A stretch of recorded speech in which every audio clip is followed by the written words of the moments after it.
ఓం నమో భగవతే వాసుదేవాయ. ఆత్మబంధువులందరికీ నమస్కారం. 445వ నామం యజ్ఞ. స్వామి సకల యజ్ఞ స్వరూపుడు. అన్ని యజ్ఞాల యొక్క స్వరూపము పరమాత్మే. అందువల్ల ఆయనకి యజ్ఞ అనే పేరు వచ్చిందని. మరి ఆయన దేవతలకు కూడా తుష్టికారకుడు. అంటే దేవతలు కోరిన వాటిని కూడా ఇచ్చి వాళ్ళని సంతృప్తి పరచటానికి కారణమైనటువంటి వాడు. మరి యజ్ఞ రూపంతో ప్రవర్తించే స్వామి గనక ఆయన్ని యజ్ఞ అన్నారని శంకరాచార్యులు వారు భావించారు. ఎన్నో యజ్ఞాలు ఉంటాయి. ఎన్ని యజ్ఞాలైనా ఆయన యొక్క స్వరూపమే, యజ్ఞ స్వరూపుడే ఆయన. అందువల్లే ఆయన్ని యజ్ఞ అన్నారు.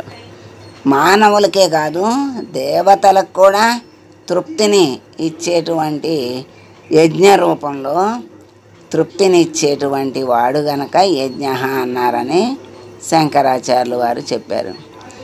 దేవతలకు మరి యజ్ఞము చేస్తే దేవతలకు హవిస్సులు అర్పిస్తూ ఉంటారు. దేవతలకు ప్రాప్తించే హవిస్సులు ఎవరిస్తున్నారు అంటే యజ్ఞరూపుడైన స్వామి వల్లే వాళ్ళందరికీ హవిస్సులు చేరుతున్నాయి. అందుకని ఆయనే అగ్నిస్వరూపంగా ఆ దేవతలందరికీ యజ్ఞస్వరూపంగా హవిస్సులను అందించేటువంటి స్వామి. అందుకని యజ్ఞస్వరూపుడైన స్వామి వల్ల దేవతలందరికీ హవిస్సులంది ఆ దేవతలందరూ కూడా తృప్తి పడతారు. ఆ దేవతలు తృప్తికి కారణమైనటువంటి స్వామి గనక స్వామిని యజ్ఞ అన్నారని మనకి ఈ నామం ద్వారా తెలియజేశారు. అంటే మానవులకే కాదు, దేవతలకు కూడా చక్కగా హవిస్సులను అందించి వాళ్లకు తృప్తిని కలిగించి ఆనందపరిచేటువంటి స్వామి అని చెప్పారు. యజ్ఞంగాను మళ్ళీ యజ్ఞము చేయటానికి ఎన్నో సాధనాలు కావాలి. యజ్ఞ సాధనంగాను కూడా ఆ స్వామే, అన్ని సాధనాలు స్వామే. అందుకని స్వామిని యజ్ఞ అన్నారు అని పరాశర భట్టరు అన్నారు. మరి యజ్ఞములో భోక్తగా ఉండేటువంటి స్వామి కనుక, అంటే యజ్ఞ ఫలాన్ని, అంటే యజ్ఞము చేస్తే ఎవరి కోసం చేస్తున్నామో వాళ్ళ రూపంలో ఆ హవిస్సులను స్వీకరించేటువంటి స్వామి కనుక ఆయన్ని యజ్ఞ అన్నారని సత్యసంధుల వారు మనకి తెలియజేశారు. అంటే యజ్ఞంగాను ఆయనే, యజ్ఞ సాధనంగాను ఆయనే, యజ్ఞ భోక్తగాను ఆయనే. మరి చేసేవాళ్ళు ఆయన. అందుకే పరమాత్మ భగవద్గీతలో అదే చెప్తారు. అట్లా అన్నీ తానే అని చెప్పి నేనే అని తెలుసుకున్నవాడు జ్ఞాని. అటువంటి వాడు నాకు ప్రీతిపాత్రుడు అని చెప్తాడు.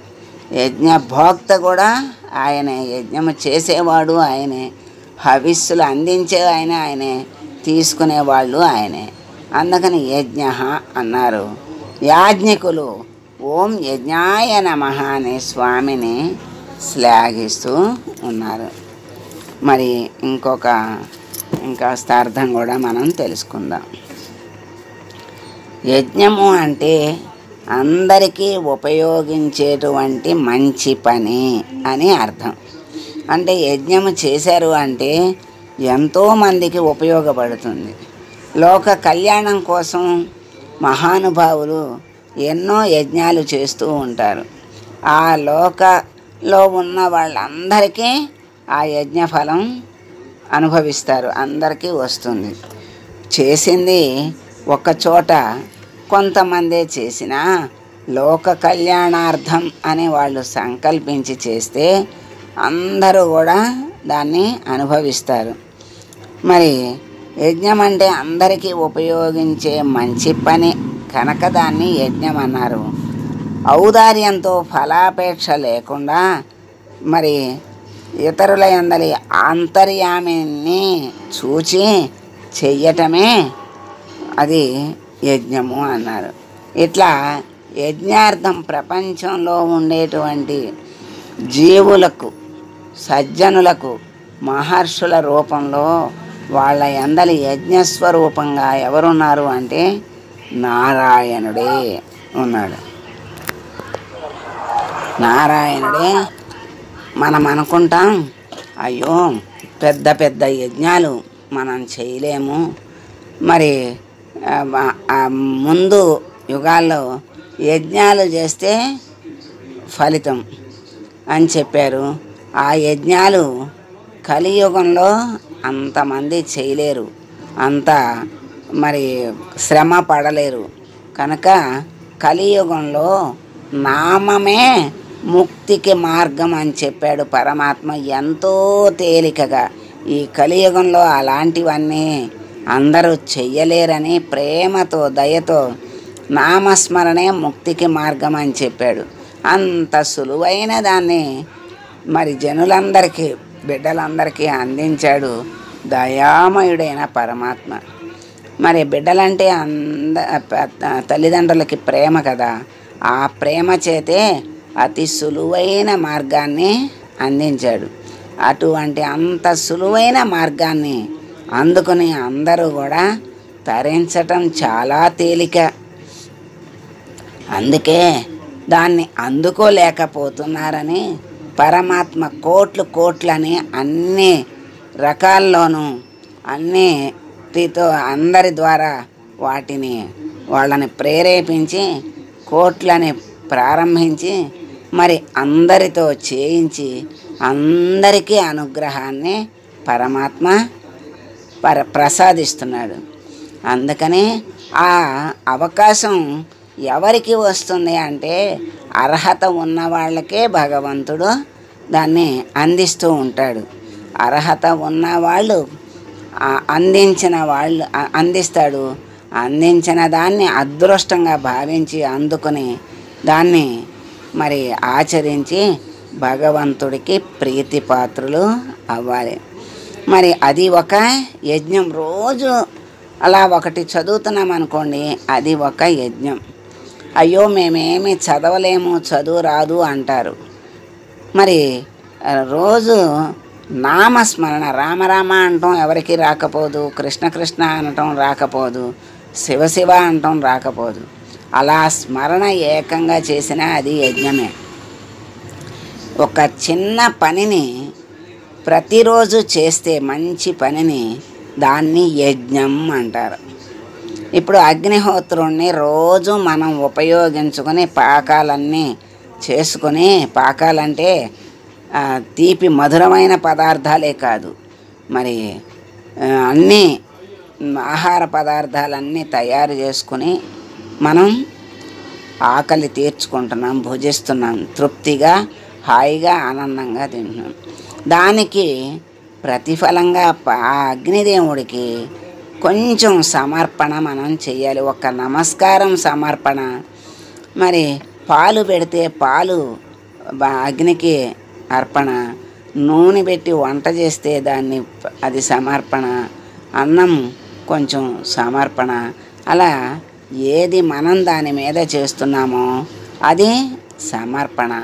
రోజు పొయ్యి వెలిగించే ముందు లేకపోతే వెలిగించిన తర్వాత అగ్నిదేవుడికి నమస్కారం చేసినా అది ఒక యజ్ఞమే. ఇది అన్నీ కూడా, ఈ యజ్ఞాలన్నీ కూడా మరి ఇలా గృహిణులు ఇంటికి ఉన్నటువంటి మరి ఇల్లాలిదే ఇవన్నీ బాధ్యతలు. అది మనకి ప్రతిదీ సూర్యుని వల్ల మనం ఎన్నో పొందుతున్నాం. జీవకోటి పెరుగుతోంది, ఆహార పదార్థాలు తయారవుతున్నాయి అంటే సూర్యుడి వల్లే తయారవుతున్నాయి.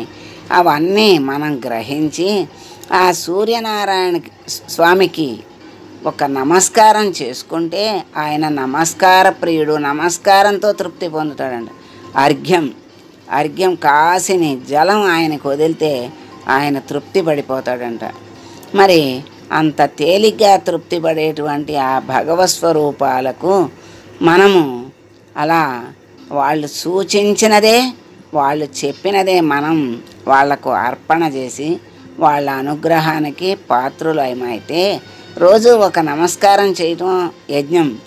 మరి భగవంతుడికి రోజు ఒక పువ్వు పెట్టడం ఒక యజ్ఞం. గుడికి రోజు వెళ్ళామనుకోండి, అది ఒక యజ్ఞం. మరి భూమాత మనకి ఎన్నోసార్లు తెలుసుకుంటున్నాం క్షమయా ధరిత్రి అని. మరి ఆ భూమాతకి ఒక్క నమస్కారం లేవగానే చేసుకోవటం ఒక యజ్ఞం. ప్రతిదీ కూడా మనము చిన్న యజ్ఞాలంటే అమ్మో మనం చెయ్యలేము అనుకోవటం కాదు. ఇప్పుడు చేసేటువంటి యజ్ఞాలు ఇవే. ప్రతి పని, మంచి పనిని ప్రతిరోజు ఎవరైతే చేస్తారో అది యజ్ఞంగా మారిపోతుంది. ఎప్పుడైతే అది యజ్ఞంగా అయిందో అది భగవంతుడు స్వీకరిస్తాడు. అటువంటి వాళ్లను భగవంతుడు అనుగ్రహిస్తాడు, చేరదీసుకుంటాడు. మరి ఎంత తేలికగా భగవంతుడు అనుగ్రహం మనకి కలుగుతోంది అని భగవంతుడు అనేక మార్గాలు మనకి చెప్తున్నాడు. కనుక ఆ స్వామిని మనము మరువకుండా ఎక్కడో ఉన్నాడని మనం మళ్ళీ భ్రమలో పడుతుంటాం. మనలోనే, మన హృదయంలో ఉన్నాడు, అంతర్యామిగా అణువణువున ఉన్నాడు. అటువంటి స్వామిని ఎప్పుడూ స్మరణలో ఉంచుకుంటే అదే గొప్ప యజ్ఞం. ఆ జ్ఞానంతో మసులుకుంటే అదే గొప్ప యజ్ఞం. ఆ గొప్ప యజ్ఞంతోనే భగవంతుడు మనల్ని స్వీకరిస్తాడు. అటువంటి మరి యజ్ఞ అయినటువంటి స్వామిని మనం వేడుకుంటూ, స్వామి ఎప్పుడూ అంతర్యామిగా ఉన్న నిన్ను మర్చిపోకుండా, ఎప్పుడూ మా హృదయంలో ఉన్న నిన్ను మా మనసు అంతర్ముఖమయ్యి ఎప్పుడూ నీ అందే ఉండేటువంటి శక్తి సామర్థ్యాలను ప్రసాదించి అనుగ్రహించి ఎప్పుడూ నీ చెంతనే మమ్మల్ని ఉంచుకో స్వామి అని వేడుకుంటూ మంగళం పాడదాం. మంగళం కౌసలేంద్రాయ మహనీయ గుణాత్మనే సర్వలోక శరణ్యాయ సాధురూపాయ మంగళం. ఓం